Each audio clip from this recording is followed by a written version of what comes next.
Hello there and welcome to my channel Managing Anxiety. Today we're going to be looking at conquering anxiety and the 7 steps that encompass this process. These 7 steps are something that I have produced on my own through a whole lifespan of suffering with GAD, generalized anxiety disorder, as well as panic attack disorder. First of all though, a disclaimer: I am by no means a medical professional, doctor or therapist. Please always consult your GP or therapist before following any other advice. My background is a geoscientist. I look at rocks for a living. I don't look at brains, neurology or psychology. However, I do believe that what I'm going to cover in today's video can be of help. It is merely my opinion. It's worked for me and this process has helped some people I know as well. So, if you're interested in managing and conquering your anxiety so that you can live a life without fear and not be debilitated by random panic attacks and being prevented from achieving your life ambitions, then please watch the rest of this video. So I'm going to be bringing up mainly slides today to talk you through this process, but this is something that I refer to as the at-loom system, which involves 7 steps. The first step of which is acknowledging that you have an issue. You must acknowledge, first of all, that you have a mental health problem, and this may be immediately realized just through watching this video. You can be self-diagnosed through online questionnaires or be diagnosed by a doctor, but you first of all have to acknowledge that you have an issue. The reason I've put a lot of emphasis on acknowledging and accepting, which is the second step, accepting, there's a big difference. You can acknowledge something without fully accepting it. And this is why I've separated these two into 2 distinct steps. To accept it, you have to embrace it. A lot of the time what happens is someone that is suffering with a mental anxiety disorder will acknowledge they have an issue, but do very little to combat it or to even accept it. They will often try and ignore it and push it to the background of their thoughts and day-to-day life, even though it still impacts them. So you really have to accept it and put considerable effort into this. You have to embrace that this is part of who you are, this is part of your identity, and it's something that we can tackle and manage together.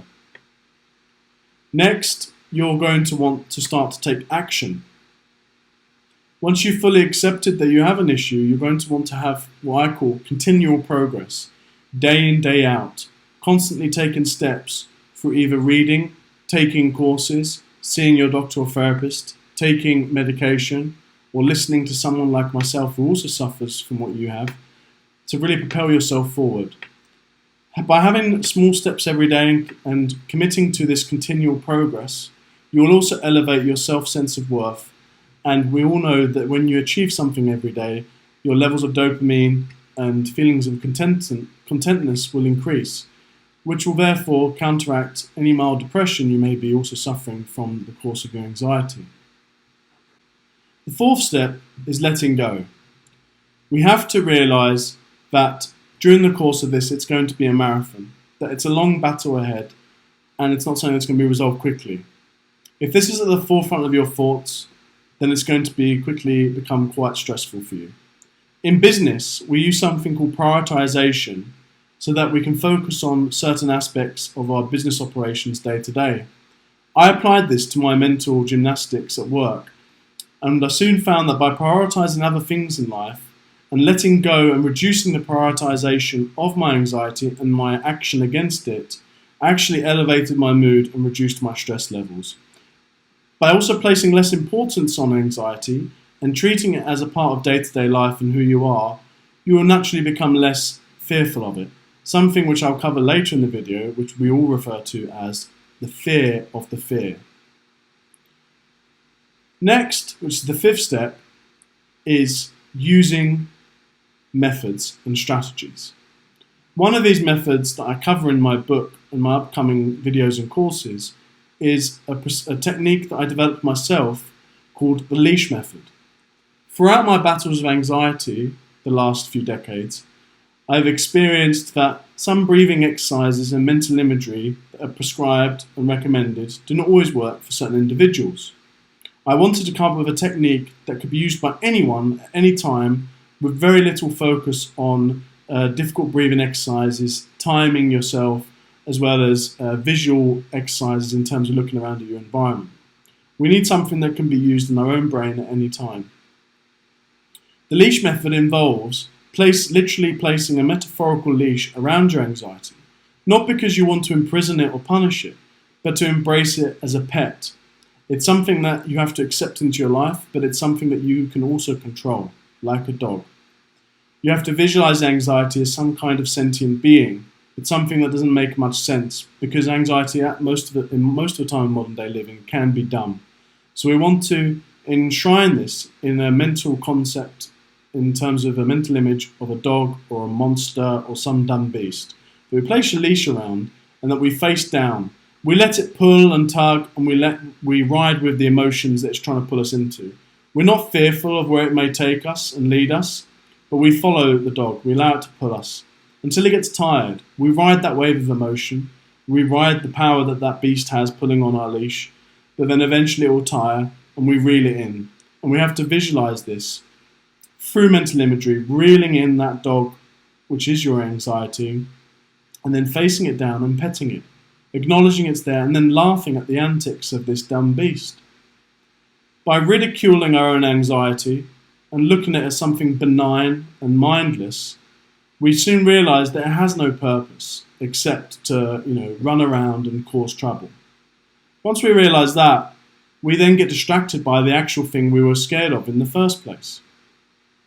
It also forces us to focus our thoughts on a unique mental exercise, distracting us from the negative feedback loop we may have caught ourselves in, or any negative mantras.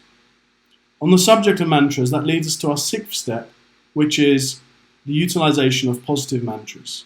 This can be something as simple as everything will be okay, or I am strong, independent, and I don't have a care in the world.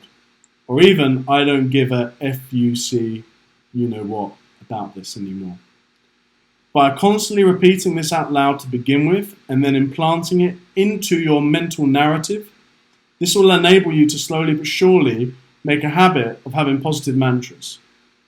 This will implicitly and subconsciously have an upswing in your general mood and outlook on life, and slowly push out the negative mantras that you may have inadvertently developed through your years of suffering with anxiety. If you take a CBT course, cognitive behavioral therapy, or to partake in mindfulness or meditation, you first learn that while we have millions or thousands of thoughts a day, we can only have one thought at a time. Thoughts provoke feelings, and feelings provoke emotions and action. So we need to control our thoughts to control the rest. Since we can only have one thought at a time, having a positive mantra that is constantly on playback and on repeat is not a sign of insanity.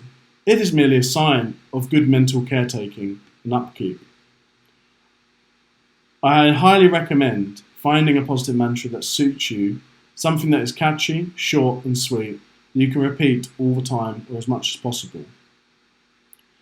This leads us to our final and most trepidated step, which is exposure, or actually facing the fear.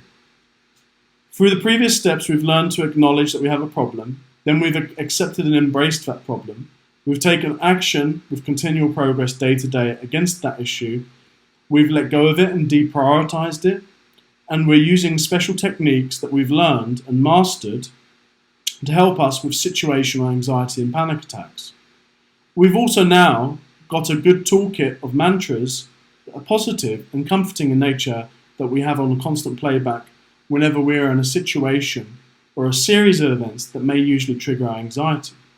However, now we have to face some of our greatest fears, but in slow baby steps. For example, if you're afraid of taking the London Underground or the tube or train, your first step may be just merely looking at pictures of a train or tube. The next step would be visiting the station, not even going inside or even getting near a train. The third step would be entering the train station, maybe purchasing a cheap ticket that you will then discard and not carry on with. It may be just having a look around and talking to the train conductor or ticket admissions office. The next step would be to go to the train, step on and step out before it leaves. Get used to the feeling of being around trains, tubes and public transport and commuters. Finally, if it's a tube, you would choose your shortest duration trip possible, perhaps, for example, from King's Cross to Marylebone, something very short and that only takes a few stops, or Bond Street or Oxford Street. By doing this, you'll eventually callous your mind to this perceived threat or fearful situation. You will also quickly learn and adapt by using the techniques you've learned thus far, and as they say, the practical is always different to the theory.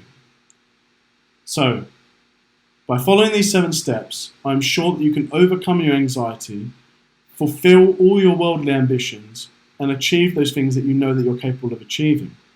I want to leave you with this really important message, that having gone through this myself, I know that it can feel often like you're losing your mind or that you're going mad. I want you to know now that you're not, and that what you're going through is perfectly natural and normal. There is nothing wrong with you. We all need a helping hand. We all go through tough times in life, and some of us are more anxious than others. Like some are more sad, like some are more angry, some cry more, some people yawn more, some people snore more. We are just a subcategory of human that experiences heightened levels of anxiety. It's not your fault you became this way. It's not God's fault, it's not life's fault, it's just the way things are. But, as with anything in life, like being overweight, being unemployed, or feeling generally down in the dumps, like anxiety, we have to take action. We have to first acknowledge there is a problem, we have to accept it, we have to take action, we have to deprioritize and let go somewhat, lest it consumes us. We have to use appropriate methods and techniques to combat any trials and tribulations we may face during this marathon. We have to leverage positive mantras to increase our positive outlook on life. And then we actually have to eventually step up and do the interview, do the exercise, or face down the fear, as in the case of anxiety. Shortly, I'll be releasing a book that goes into these 7 steps in far greater detail, with some scientific literature to back it up and references. I will also be offering consultancy, counselling, and as well as workshops to help tackle your anxiety. My future videos will go into more detail on each step. I'm doing this because I want to help society and other sufferers like myself who may not be getting the help they need. I want this to be a very easygoing, to the point YouTube channel where you can find the resources and advice you need without having to go through all the technical mumbo jumbo and jargon that you may face. Anyway, I hope you enjoyed this video, and I'll speak to you again soon. And always remember, stay safe and stay positive. All the best.